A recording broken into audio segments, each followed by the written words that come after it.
Welcome to Turning It Up. We are a mommy daughter team that loves people and thrill in finding and sharing ideas, tips, and tools for the everyday person to truly find themselves and live the extraordinary lives that they are really meant to live. It Meant to sounds live. cheesy, we say it every time, but it's 'cause it's so important. I am Kiara Bowden, and this is my Christensen. mom, Heather Christensen. We are so excited to have you here with us. Please let us know who you are in the comments, and if you haven't yet, please give us a thumbs up and subscribe. Well, moving on for today, we're going to talk about you. Kill me now. This time, oh, sweet. This time I get to interview mom about her life, and you get to find out some really cool stuff about her. Uh, Just a reminder for our listeners, this can be really hard, especially for someone like my mom who is incredibly introverted. And so we are doing this in hopes that you can get a better understanding of who we are and um, some things that we talk about that hopefully can help you in your journey with us as well. So, do you want to tell us about your childhood? You've had a great childhood. You know, as far as childhoods go, I really did. I did had a great child have a great childhood. I grew up in a small farming community. The population was about 1,000, cows included. And I was just a tomboy. I could jump fences like the guys. I arm wrestled. I was the champion arm wrestler in 6th grade. Not very ladylike, but That's I funny. really Did you know that I was a champion arm wrestler in like fifth grade? what? Yeah, my school had a competition and I won. So that's really funny. It must be genetic. I couldn't win now, but I could in fifth grade. All right. Sorry. Yeah, it's before guys go through puberty and, blue. Yeah, And they have that gift of strength after puberty. So, true. um, until then, we girls probably have a little bit of an advantage. I don't know, but I did lots of farm work. I mean, You were we strong. really did. We lived out in a place where the sunsets were absolutely gorgeous. And I am one of 8 children in the middle. I am the oldest of the second half. And I'm grateful that I was in the middle because I was able to get to know my older brothers and sisters and my younger brothers and sisters and build a relationship with each one of them. And I just adore each one. They are so gifted to me. And I just love that. My father, who was a business owner in town, actually loved farming. My mom didn't. She said she would never, ever, ever live on a farm. I did not know that. That's So funny funny. too, Grandma. So we owned a furniture store in town and then the hobby farm. We had the hobby farm. And so we just had the best time on that farm. I just loved it. But our mornings would start like at 4 to 5 a.m. And then I would be like on the bus at 6:30, 7 o'clock. And we always had breakfast together. Mom always cooked us breakfast, a healthy breakfast. She just felt like it was so important that we did do that. We were a working family. While other families would go on vacations on holidays, we worked for holidays. I didn't even know that other families went on vacations on holidays. You guys would do a couple like little vacations though, didn't you? Like later, like Well, you got a little okay. bit older. Yeah. So, I on holidays, but once a year we would go up to Montana. We would drive up to Montana and we would stay in these cabins with my mom's side of the family. So we just had this huge, big family reunion. My mom was one of 8 children also, and so she had all of her brothers and sisters there, and we had tons of cousins. And we would spend the week hiking, camping, fishing. There was a creek that ran out in front of the cabins, and we just had so much fun there. I just loved it. We loved, loved, loved going to Montana. So it wasn't a bad life. We really got along together. I mean, who doesn't have their Oh, sibling fights? I've heard some scary stories about people punching holes in walls and stuff. Yeah, yeah, yeah. I probably was the problem with that. I made my oldest brother a little bit upset at me, and he threw a few things at me. So, that's what happens sometimes. But we have a good relationship now. Scott, if you're watching this, I still love you, and he knows that I love him, and I hope he loves me still. We know that he does. So mom, she birthed 8 of us within 13 years. So that was, I don't even know how she continued to exist. That was a lot of kids within short amount of time. She did say that when she had the first 3, it was like bing, bing, bing. And there were times that she said that she was about to commit Harry Carey. She really didn't know if she was going to stay alive and the kids were going to stay alive. Yeah, I can imagine. But she was amazing. She still is. She's absolutely talented in every way. I just admire her so much. And she was literally my best friend growing up. I just loved her so much. But she wouldn't sit still for 1 minute. So when I would come home from school and I wanted to talk to her, I would follow her around while she was doing different activities around the house. And and it was funny because when I met Todd's mom, I would go and visit her, expecting her to start in on her chores, and I would follow her around and help her or whatever that I used to do. But she went in and sat on the couch and sat across from me, and I went,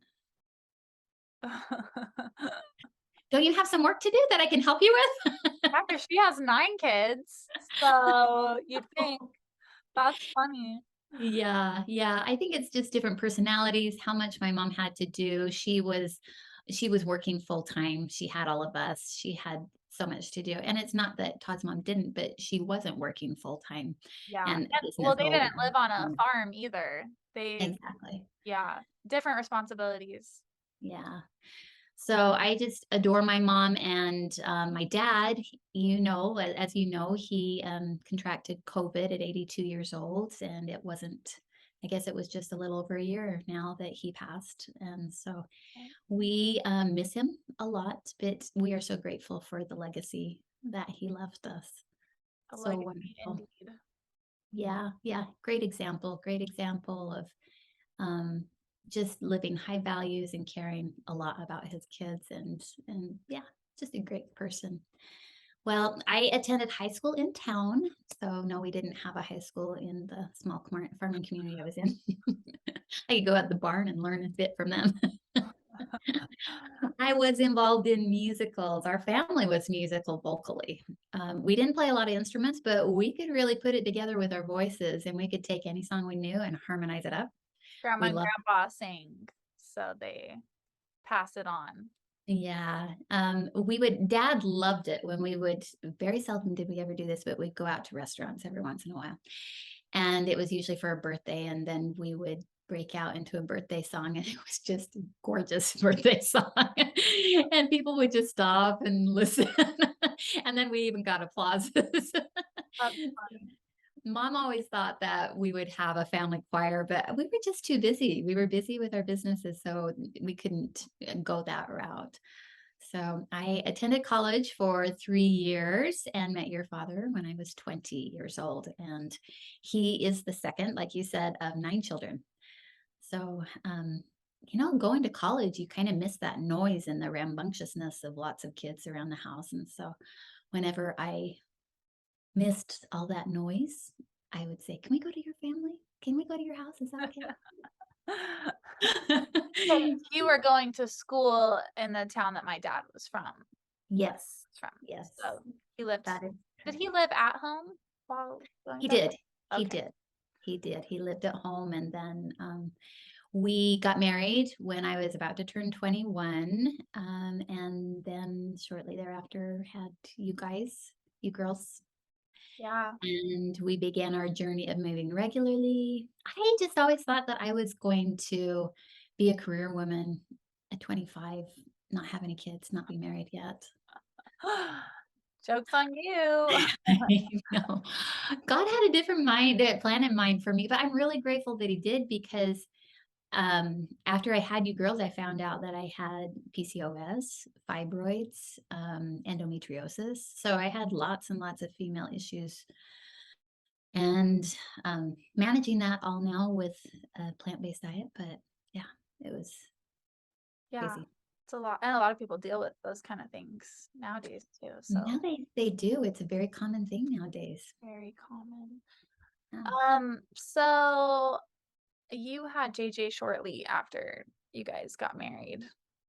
I Yeah. think that we probably don't have a crazy amount of listeners or watchers, viewers, whatever, that have a kid with disabilities, but I'm sure we do have some.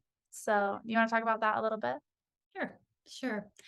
So, JJ, when she was born, it was really quite scary because she had gotten caught in the birthing canal.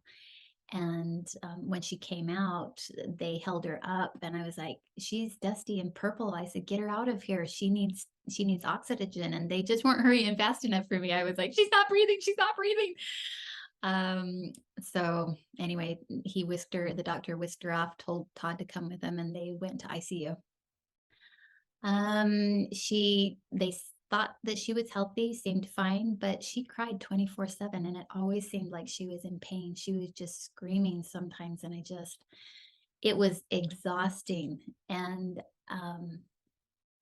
I couldn't console her. The more that I tried to console her, the worse it got. And the only thing that would calm her down was her dad. He'd get home from work and he'd just wrap her in those big arms and squeeze her and just cradle her, and she'd stop. She would stop screaming. And I'm like, don't go to work. Don't go to work. Don't leave me. That is so hard. Yeah, it wasn't until she was about 4 years old that I found out that she suffered from something called sensory integration dysfunction. So that comes along with brain damage. Yeah, a lot of kids with autism have that. Yeah, yeah. And what it is it's either hypersensitive with sight, touch, sound, or lower sensitivities. And she was hypersensitive. And so what was happening is she heard so much. I mean, she's just new with this body, right? She's just getting used to knowing it. um, and my soft touches were like fingernails scratching down a chalkboard. I come to find that out. So it wasn't until I learned how to love her. Dad taught me how, and your dad taught me how to love her, which was holding her tight and close, and she felt safe. And it was through what's it called? Occupational therapy that we learned a lot of things that helped her out. It was Wow. Montana and Washington State that where we lived, one of the many places we lived. They had great programs there and wonderful people that just really taught me how to help raise her. So finally, at 4 to 5 years age, when she could communicate well enough with the doctors, um, I have to stop really quick. When she was 2 years, I had you. And I remembered thinking you were just the funnest baby. And I was like, oh, this is what it's like to be a mom. I have a baby who loves me and who wants my touches. And, Baby just pushed me away. The more I tried to help her, the more she pushed me away. And I thought she hated me. I really did. So sad. Yeah, it was really sad, but it wasn't until when she was 4 to 5 years old, she could communicate well enough with the doctors, and she was diagnosed with mild autism, mild cerebral palsy, epilepsy, cognitive impairment. So, with all of that, it took a lot for her to develop. She took her first step when she was 2 years old and didn't really walk until she was about 3 to 4 years old. She finally became steady in her walking. So it was fun. I was carrying a toddler and a baby around to go quite a few places. No wonder you're so buff. I was. So it was that same pattern. I helped her crawl. I would work with her for months on end, moving her arms and legs every single day, just helping her.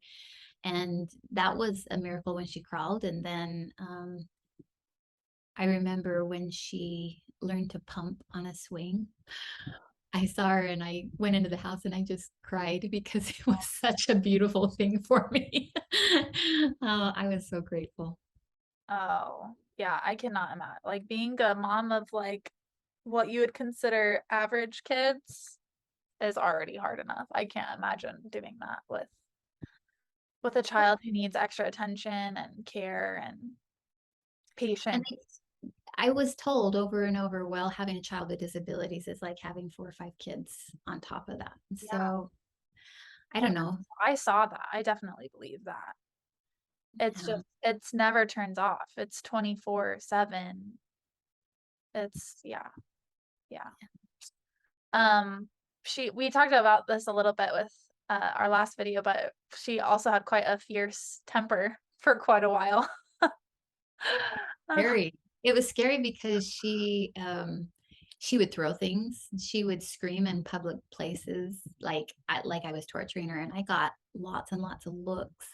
I was so scared that people were gonna call child services on me so many times. I was so worried about, um yeah, she kinda had a fierce temper, but that was when we finally went to get help because she was very good at throwing things. And, in public places, she would have temper tantrums and they were loud and they were embarrassing. And, Not but I was, normal ones either, like fierce, fierce tantrums, I remember. yeah. And I got looks from lots of parents or people just looking at me like, what are you doing to your kid? And why don't you do something about it? And what I was being taught is that I needed to just let her stay there and walk away, because the more that I paid attention to the behavior, the more that it would reinforce the behavior. So I had to let her just do her stuff and walk away. It's not like having a normal kid. Things are different with them. And so I just walked away, and people would be like, what are you doing? Control your child. Well, like, when it escalates out of control, there's nothing that you can say or do that makes sense to them in that moment. It's just they're gone. Yeah. Even with And my two-year-old, I feel like that's still how it kinda is, and sometimes I still have to walk away.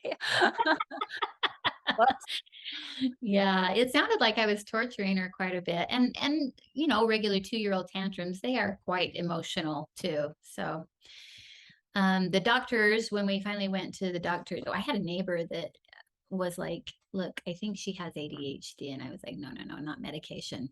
But when she threw something, and it was actually a knife, when she threw a knife and it whizzed past my head, I was like, maybe we need to do something about this. someone's gonna get killed. Yeah, and I was really quite worried about you because she would pummel you. Yeah. You would definitely irritate her, but she would pummel you. I mean, she'd come after you with a fury. So they prescribed seizure medication for her, and they prescribed ADHD medication, and those two were a beautiful balance for her. And it was like a night and day difference for her attitude. We actually had a happy JJ for the first time, and Our it was, angel JJ now.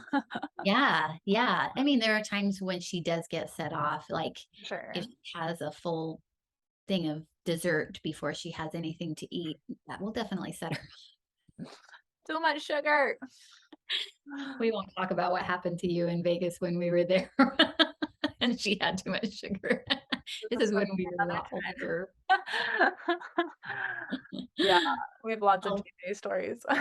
yeah, we do. So the medication made a difference, as well as developing strict structures and rules in her life. So she did really well with scheduled routines, scheduled everything. And so you grew up in a home of routine and scheduling.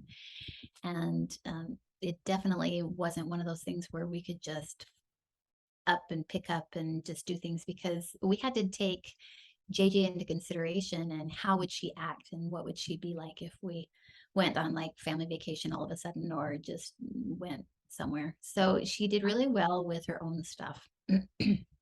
Yeah, she's definitely a type of person you have to prepare her in advance, a lot in advance for what's gonna happen and what to expect. And even when you do that, it still is a hit or miss on what you're gonna get with her, even with her Yeah, medication and stuff like that. yeah, But we it's did do fun things with her yeah. too. We've had some fun with her. So I remember too, as we got older, you and dad had actually stopped going to school when we were younger, and then you just as we got older, you guys decided to go back Yeah, to you were in kindergarten when we decided to go back to school. yeah. We had a lot of good times in that. We lived in this family student housing and had great friends, met great friends there. Yeah, I have those that's some of my earliest memories was in that, apartment complex. It was really fun. It was just a little leave it to beaver time in our life. It felt like it was just a fun time. Yeah, good friends, good people. Yeah. We had struggled so many years financially, going from job to job to job to job to job. This was kind of hard, but I was tired of it. And I finally looked at my husband one day and I said, either you're going back to school or I'm going back to school, but somebody is going to provide for this family. He Wow. was tired too. He didn't argue with me. And that fall, we started school. So I started the spring after he started school, actually in the fall. And then I started the spring after I got you guys settled in and into school and stuff and on a routine. And then we both finished our bachelor's, Todd in business and me in technical writing. And then we went on to get our master's in instructional design and technology. So it's essentially a degree that studies how adults learn and create customized training and then determine what technologies are best to use in order to train. And we both worked at that time too. And you were in elementary school. So sometimes you would get home before I would get home from classes, but we had great friends like the Nelsons and the Peters who would take care of you girls and watch you until I could get home. Yeah, we had lots of good friends who'd watch us. Lots Yeah. of good times at their houses. So it Um, was a crazy time in life. And sometimes I would stay up late at night until like, or morning until 2 a.m. and then get up at 5. oh my gosh. I I could do it when I was younger. I know. I have a friend who just had her 3rd kid and went through law school while having all 3 kids, and I just am like, That's I have no amazing. idea how some people do it. Some people are just blessed with hard work and dedication, and I must not be one of those people. You clearly were.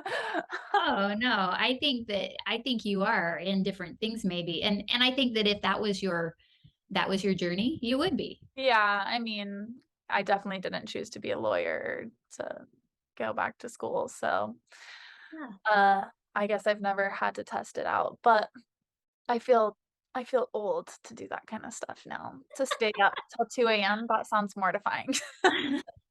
Well, what you did was absolutely wonderful in that your husband needed you there to support him and encourage him and help him.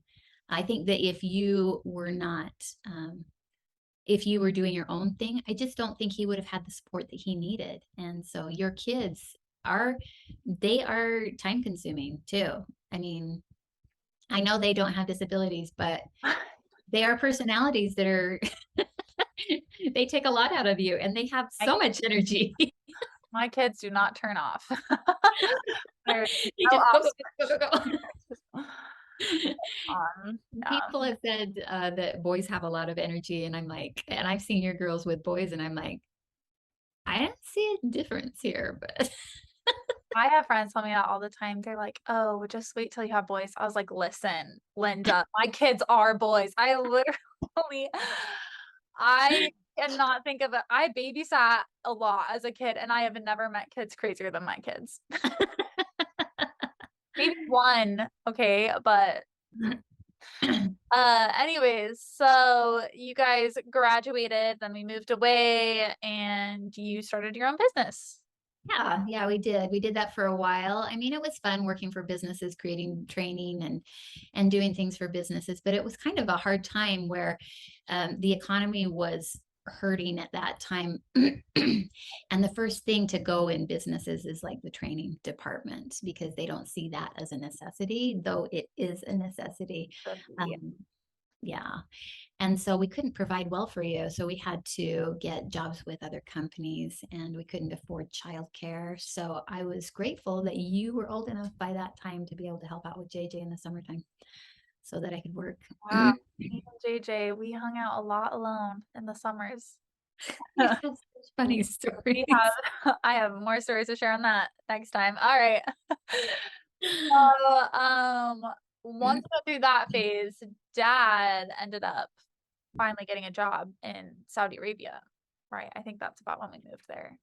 Yeah, so I remember him coming home one day and telling me about his brother that had gotten a job in Saudi Arabia and or was considering it. I can't remember what. And he says, "What do you think about moving to Saudi?" I hate the heat. I hated the heat, and I live in the heat, and I lived in the heat most of our married lives.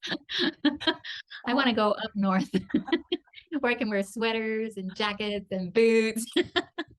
Fall and winter gal. I know. So my response to him was, when Saudi freezes over, that's when I'll move there. So, Saudi had a cold winter in the next couple years. yeah, it must have had a cold winter because I moved there.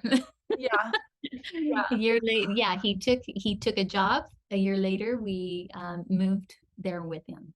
So, and we took JJ with us, and that's why it took us a year because he was fighting to get the whole family over there, and they didn't have any services for kids with disabilities there, so No, that was tough. That it was was really tough. rough. Yeah, so I think I was about I was yeah, about 11 years old and JG was that would make her 13. Uh-huh. So we moved on to like a westernized compound that was 7 by 7 miles, let's Mhm. just say. Um, Luckily it was an American compound, so we didn't have to cover up with abayas and everything like that. You just needed to make sure you were wearing more conservative clothing, so you just needed to make sure you were covered up, to your knees and shoulders. But what was awesome is we had like 3 Olympic-sized swimming pools on the compound, and dad, of course, loved that it had a state-of-the-art 18-hole golf course for him to play at. And I went to a great international school, and I was tutored by teachers that had PhDs, Yeah, so, like college for middle school. yeah. Well, and it was intense. You really were challenged in that school, and you loved it. You loved being challenged. It was great, Yeah, it was and a it was shock great. It was a shock to, move back to America after having an experience in schools like that, because I was like, "I learned this stuff in 6th grade. Why are we talking about this?" And that was my sophomore year of high school. Sure, I remember you were not happy, That was hard but for me, but whatever. It is what it is. But, not long after we moved to Saudi, you also got a job, which is yeah, a surprise. yeah, it was actually a miracle of sorts. And just to clarify, it was a westernized compound, not necessarily Americanized compound. So Excuse me. no, that's okay. But we had a lot of people from like 50 different countries. So I had, the like, over I think they said, like, over 200. Oh, no. oh, Uh, no. your I'm nationality? lying. We had about 200 kids in my school, but we had, yeah, over, like, 50 something nationalities in that just 200 kid school. Yeah. Yeah. Because my workplace was full of people from all over the world. Yeah. So, Really cool experience. yeah. So how I got the job, it was quite a miracle because expat women were on a list a mile long to get even a minimum paying job. And they wanted to do that because women over there were not independent. They couldn't be independent. You had to pay someone to do everything because you didn't have access to the resources. It's not like you could just pick up and go to Home Depot or go to Lowe's or go to Walmart or go to Costco to get everything you needed. You had to pay someone to drive you. You had to pay someone to mow your lawn. You had to pay someone to weed. You had to pay someone to plant your garden. You had to pay someone to do any kind of home improvements, hang your curtains, and I wasn't used to that kind of stuff. And a lot of women aren't used to that kind of stuff. They're used to being able to do things for themselves. And so that you kind of start going, a lot of women would go into depression when they first moved to Saudi because it was such a different lifestyle from the Western And lifestyle. a lot of them don't get out of depression either. A lot of women are depressed when they live over there, at least Yeah. while we were there that time. Yeah, it's true. And so a lot of them would turn to alcohol or lots of social parties, and sometimes it would get toxic for them. But a lot of people didn't want that, and so they would look for jobs or look for things that they could do that would keep their mind busy. You just wanted to keep your mind busy all the time. Some people would go back to school online. Um, so there were lots of things, but when we moved there, Todd started handing out my resume. I guess he started handing out my resume before I got there. And so it was probably about 3 months after we were there that there were three different divisions, I guess you could say. The place had 50,000 employees. That's just to give you an idea of how many employees, how big the company was. And the Company. company is all over the world, but it had 50,000 employees, and there were three different divisions that wanted to hire me. And so I had interviews with them, and they were professional jobs with a male expat salary. And so I took one, and that was a serious miracle. It was really quite wonderful. But when I went to work, I found out very quickly that I was not liked by the males. And I was like one woman of, there were days when I wouldn't necessarily come in contact with a woman that day at work.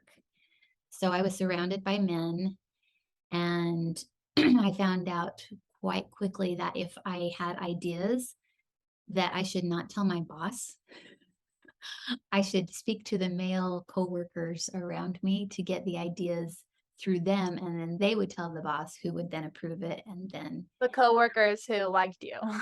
yes, yes, and honestly, my coworkers, the ones that were on my level, the same level that I had, and were more westernized. They were westernized from Western countries, and they were used to women in the workplace. They treated me with a lot of respect. Yeah. And you Um, became good friends with a couple of yes, them, for sure. yes, I did, but there were locals there who were in management positions that just did not like me at all. And my boss in particular, I was in a high profile job, um, working with executives a lot. So we were in boardrooms, and I remember my boss throwing me under the bus right in front of me. And I was humiliated so much. And then there were times um, when I would be talking with the people, some of the managers or others, and asking them if this would be possible, such and such would be possible, and they'd be like, "Oh yes, yes, sure. Oh yes, yes, anything, Heather, yes." And when I'd walk away, I was stabbed in the back. It was a very passive aggressive time for me. So, and but not everyone was that way, and I need to clarify that because some of the males were upset at me because I went in, I took a high paying job, a professional job. Granted, I had all the qualifications, but they felt like a man should be working that job. They lived in it's a patriarchal society. It's run Yeah, by males. Women yeah, have no place in the workplace. It's right. And women couldn't be protected if they were in the workplace. And they just weren't used to that. So I don't blame them for not really taking too kindly to me. But it was hard being on the receiving side of things. yeah. So Well, you like clearly need an outlet. That's when you started running. You started like marathon training in the heat that you hate so much. yes. I did. I joined. I had an American coworker who was like a brother to me. He was my sanity during that place, but he convinced me to join his intense running group. And Very. I was running about 7 miles a day before that. But then by the time I got into all of the intensive training, it was about 13 miles a day. Um, but I loved it because it was a place where I could compete with myself. I didn't have to compete with others, though coach wanted us to compete with others. I just loved running. I and it it and then running and I felt like I wasn't going to be stabbed in the back, there. And it was just a safe place for me and I just loved it so much. But running intense and long distance runs, it didn't fare well for my health either, obviously. Yeah, And that's yeah, sorry. Go ahead. sorry. No. Well, it was great to relieve the stress, but after a few years of that, it was great to relieve mental health stress is what that is. But after a few years, it took its toll on my body and my entire body started aching, just aching on a daily basis. And people were saying, well, you must have chronic fatigue or you must have fibromyalgia, mono. There were so many things that it could have been. But you eventually found out that it was the Epstein-Barr virus. Oh, yeah. Yeah, I did. It was an autoimmune disease and it began attacking my blood cells. So throughout my entire body. So that was part of the reason that we left Saudi at that time. And We moved home. mhm, Then to a what? beautiful house. Well, we had a beautiful house at that time, Yeah. really beautiful. And a great nest egg for retirement. And so our plan was to move home, Todd get a job. We had our retirement nest egg, but people didn't want to hire a white male at that time. It was just getting to the point where diversity was a huge thing. Todd was starting to get a little bit older, and he looked older anyway because his hair started going white early on. Um, Have great hair genetics. I don't know if you can see all of my gray hair. I am 26 years old. Yeah, so he looked older than he was, and people just didn't want to hire him. And we invested all of our money into a business that was really going well, and it was a franchise. And then right as soon as we signed the contract, it was like within a day or two, they sold the company to another company, and all of the promises that we had received about the support and the services that we would get, the new owners just, they were like, we didn't sell it to you, so we aren't going to keep those promises. So within just a few years, we lost everything. We lost the whole retirement, the whole shebang. Then in a few years, we lost the house, the furniture. It just was a really, really hard time in life. Yeah, that couldn't have been good on any type of your health, physical, mental, emotional health. No, it was a really dark time for both Todd and I, and we struggled in our relationship during that year, the following years, several years.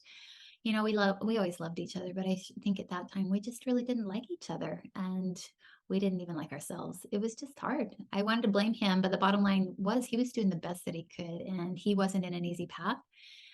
He was getting older, so yeah, they didn't want to pay him for what he was worth. They told him that he was overqualified. But That's what. they wouldn't even pay him less than what he was worth. They just weren't even giving him a chance. No, no, they didn't So give. what did you guys end up doing then?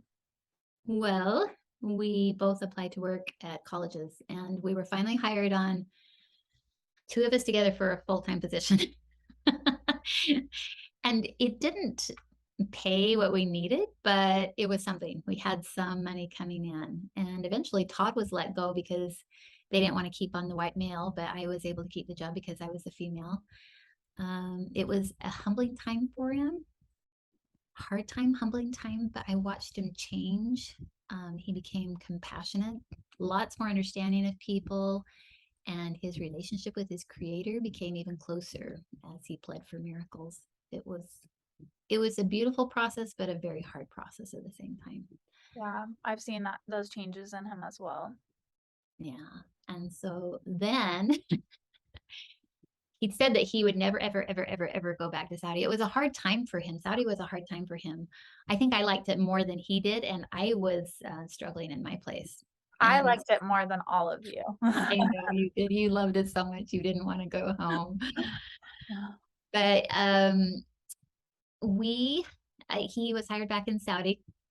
He said he'd never, ever, ever go back, but it was like God had a different plan for him.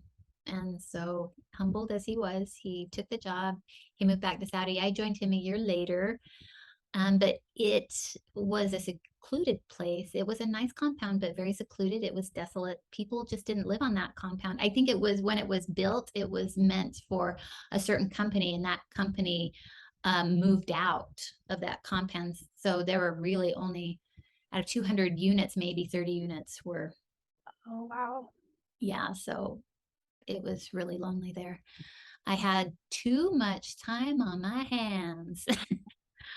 I had planned to learn the language this time and learn a lot of things, but lo and behold, the internet just didn't work. So, anyway, my children were grown. I didn't have a job anymore. Something inside of me broke. So all those years of you being a caregiver, all the stress, the hard work and demands of life finally took its toll on you when you had a moment to breathe, a few moments to breathe. Yeah, yeah, and I hear that it's more common than not, but I wasn't aware of it. They Some call people, them like midlife crises, right? well, some people call it a midlife crisis, I guess. I didn't go out and have an affair, but I broke mentally. It doesn't always have to be like that for a midlife crisis. I didn't go out and get a red Sportster. I know. I was gonna get your dream car. Well, I became emotionally and mentally unstable. I had anxiety off the charts. I couldn't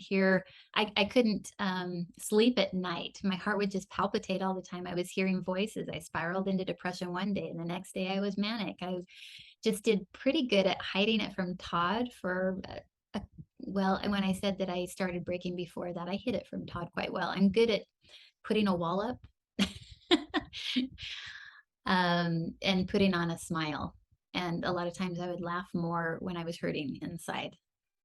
And I think that that's my family's way of just dealing with stress too. But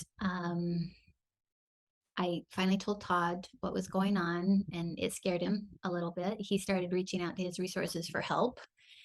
And um, we finally were led to this place in the States that was an intensive program because he looked for like talk therapists that I could talk to, but nobody wanted to take me on without an assessment. And so we started looking for resources, and I heard these conversations like, well, she needs to be fixed. She's broken. She needs medication. She just needs medication and it'll be okay. And when I was hearing that, I was scared to death. So sad. Well, you have, I mean, our whole family has a history of reactions to medication. I Yeah. I can't even like anesthesia for local anesthesia from the dentist kills me. And I know that's from you. You passed that on to me.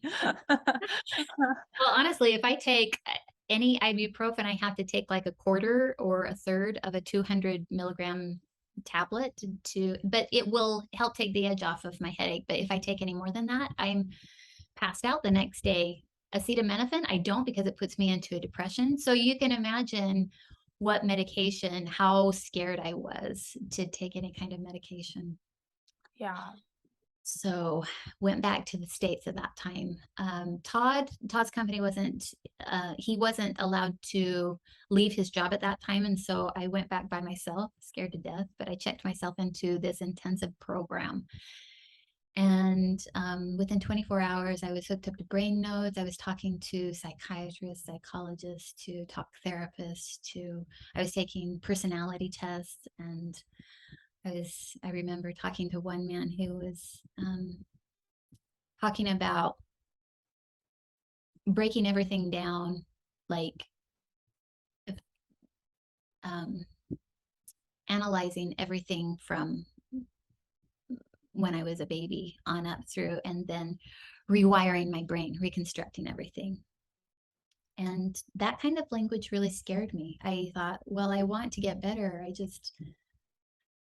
I don't know. And they were talking medication too. So I went back to the hotel room that night, and it had been a long day, and I just cried.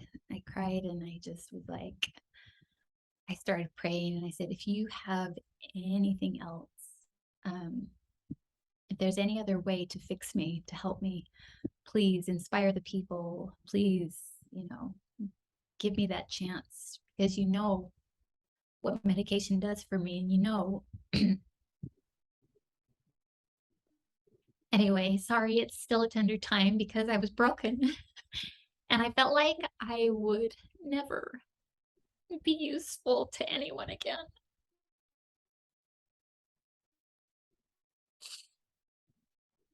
And it was hard. So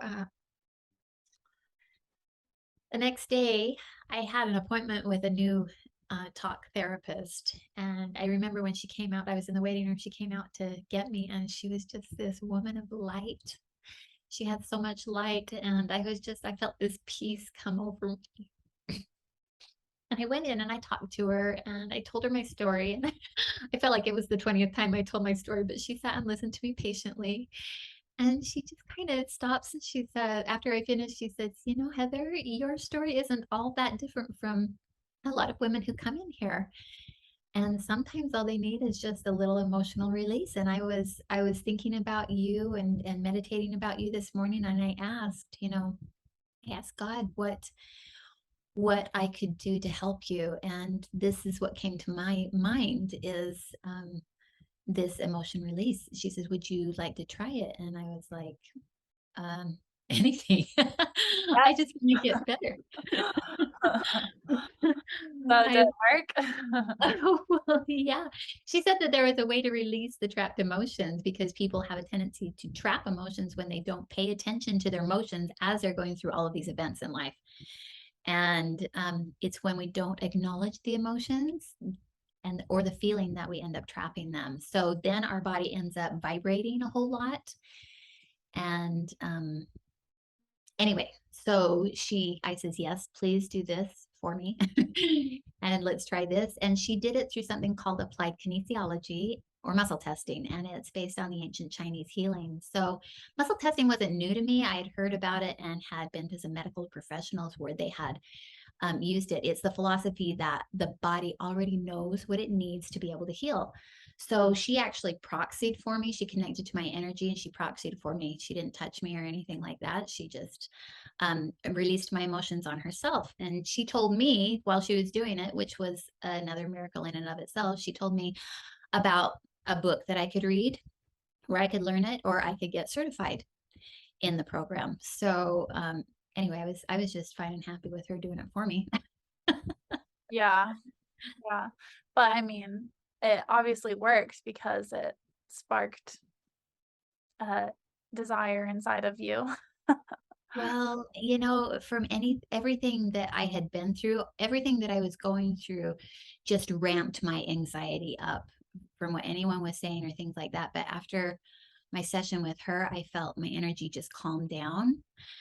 That was the one thing that I noticed a change with. I felt more peace. I didn't understand it then, but I totally understand it now. And it's nothing, I understand now that it's nothing weird. It's just that our Western society hasn't tapped into that as much as we could have possibly. We were all about science and what you can see, in front of you, the facts. But now science is explaining it all. So I called Todd after I got done with the day. And I said, out of everything that I've been through, I'm sure all of it was helping because I finally talked to someone for the first time since my adult years. Because I've always been a listener and I have never, and private, and I really just have not shared in my life. And I've obviously understood that it's better to share than not. But when I told him about it, he said something that totally surprised me because your dad, he's a very logical person. He's all about the facts and the figures. But when I told him about it, he says, Heather, I think that this is a wonderful thing. And he was totally supportive. So I went back the next day for another session. I thought, oh, this is great. I was so excited. And I found out that she had quit her job because Raw she was, timing. yeah, it was hard to hear that. But she had quit her job because she had an ex that was making her life miserable. So she quit her job and I was like, what am I going to do? So I went through the rest of the day, got back um, to the hotel, called Todd again, and I said, she wasn't there to finish it. So then what he did surprised me even more. He says, Heather, I feel like you should learn about this and you should get certified in it for yourself. Because I don't want my crazy wife back. I'm just kidding. Well, it's true, the poor guy. Yeah,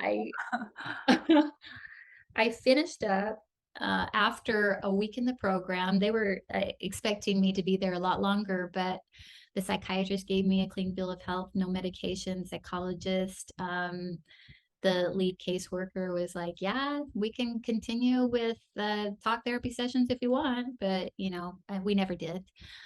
I just felt like I was getting back. It's hard to come back from that because something like that completely changes you.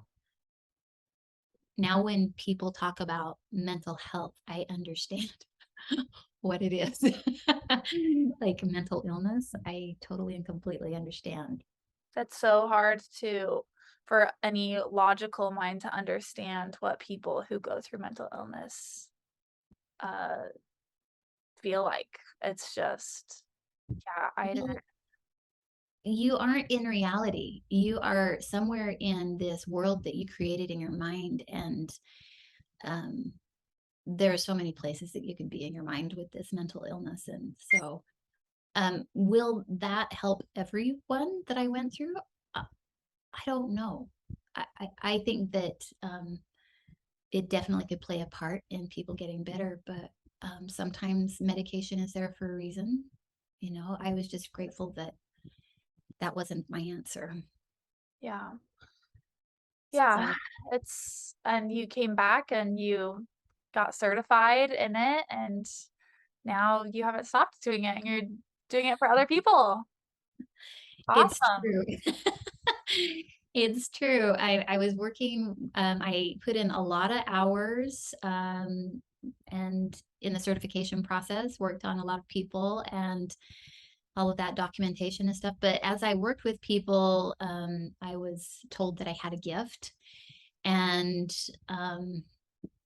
I did notice a change in people that I worked with. I obviously have learned a whole lot since that time, and I'm a lot more thorough now. I have been doing it for years now and worked with hundreds and hundreds of people. And um, when people come to me, a lot of them are full of anxiety or depression and so many other things, and they really do see a difference afterwards. But people are seeing a huge difference in their lives, and I've learned that this is part of my purpose in life. And isn't it funny? You How know, all the trials that you went through were so that you could help people in similar situations. But I mean, like when you first came and told me about this, you had me like watch a video about it and I was like, this is crazy. I was like, what are you talking about? It just sounds so weird. I grew up knowing what muscle testing and stuff was too, and you were into like herbs and stuff. But this, it seemed like witchcraft. And I was like, it took a while to convince me.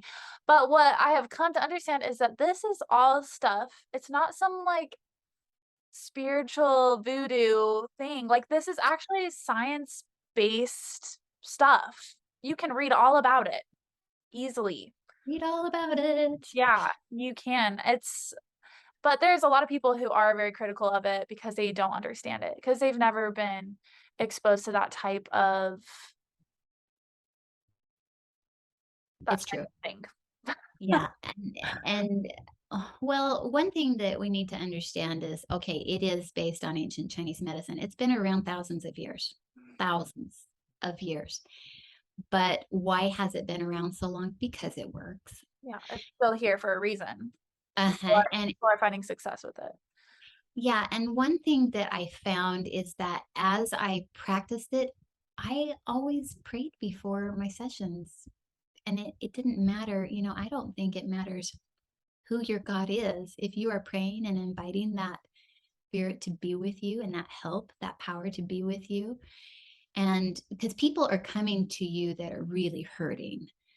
And so when they come, it is my sincere intent to help them the best that I can. And I am praying that I can help them. And then because they have faith in that higher power, we see neat things happen in their lives. It's not like a black and white thing change, but they notice a difference. Like there are differences that happen between relationships, between family members, their own mental health and emotional health. So many things have changed, but it's true. People have been critical of me because the Western culture that we're in. And I admit, like you, there would have been a time when I would have been critical of it too, because it probably seemed like witchery. Kind of weird, but if you read about it, it really it makes sense. It Um, does. and I mean, I have seen it bless my life and my family's life too. Carson, my husband, oh, he'd probably kill me for sharing this, but I'm going to do it anyways. He used to have crazy bad anxiety, and it would stem from almost nothing. Like he did not know what caused his anxiety, but he would And just sweating, profuse sweating. have that. And it would just happen randomly. It would happen when no one was talking to him. It was just something would set him off and he would have to leave a room and he would take a long time to calm down. But after, you were able to work on him, it wasn't like you said, black and white, night and day. It just happened slowly over time and so subtle, in fact, that he didn't even notice that that issue went away until I pointed it out to him. And I was like, "Have you noticed that you haven't had anxiety like you used to have all the time?" And he's like, "Oh, yeah, I think it's because of what your mom does." And I was like, Carson was a unbeliever. Yeah, there are lots of, especially men, because it's a touchy-feely thing, right? Yeah, And well, emotional. I mean, feely, emotional, you can't see it, it's not factual. Not you're actually touching and feel. Right. So it's hard. It's hard for a lot of people, but really men have a tendency to trap emotions just as badly as women because they are trying so hard to provide for their families or in the culture that we're in, it's not cool to show your emotions. Nowadays, it's getting better. It is getting better for sure. It is, but when I work with adults who are male, who are my age, it's amazing what comes up, and they're like, "Wow, why didn't I do this years ago?" It's just Yeah. amazing. Yeah.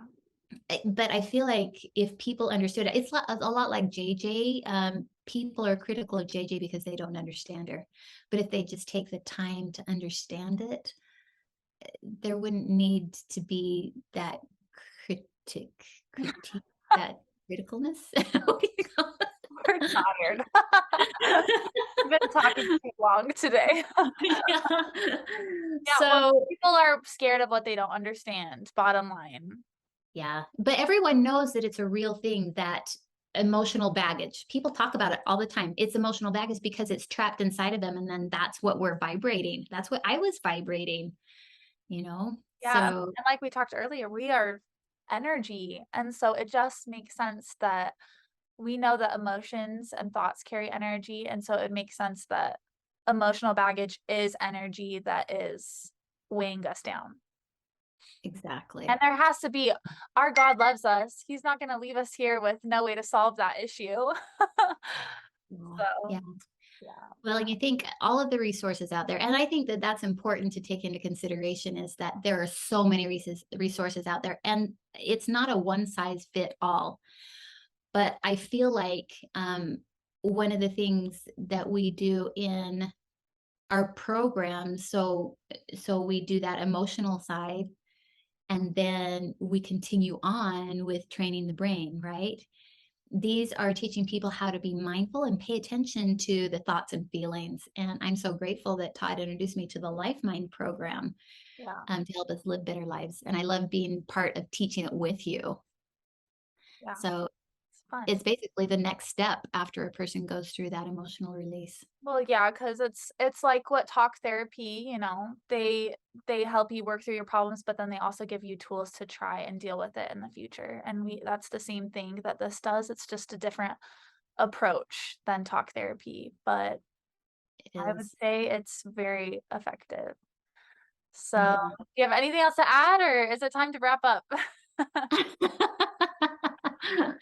Well, I guess I just wanted to talk a little bit about how wonderful it is to give and receive the coaching. And I have been private about, up until this point, I have been private about sharing what I do with that emotional release because it's been so looked at as there's a word and I'm trying to think of it, witchery, but it's been looked at as taboo. Taboo is what Yeah. I'm saying in the culture that you and I are in. And I know that it's being more accepted. I'm so grateful of that around the world. But we both have the urgency to share it now. And as we've continued along this journey, I realized that there are lots of people that need help, lots of people that need help out there. So that's part of our reason that we're doing this channel, is to help you understand that there are more things out there. And we believe that this